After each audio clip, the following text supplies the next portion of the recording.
1967 காமராஜரை அநியாயமாக நல்ல ஆட்சியை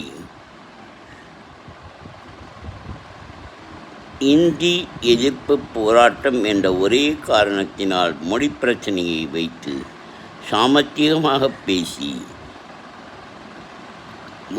₹1 3 படி அரிசி தருகிறேன் என்று பொய் சொல்லி மக்களை ஏமாற்றி காமராஜரையே தோற்கடித்து ஆட்சியை கைப்பற்றிய திராவிட அரசை முத்துவேல் கருணாநிதியை மகன் ஸ்டாலினை 58 வருடங்கள் கழித்து மீட்பதற்கு ஜோசப் விஜய் என்பவர் வெறும் திரைப்பட நடிகர், ஊழல் மன்னன்தான்.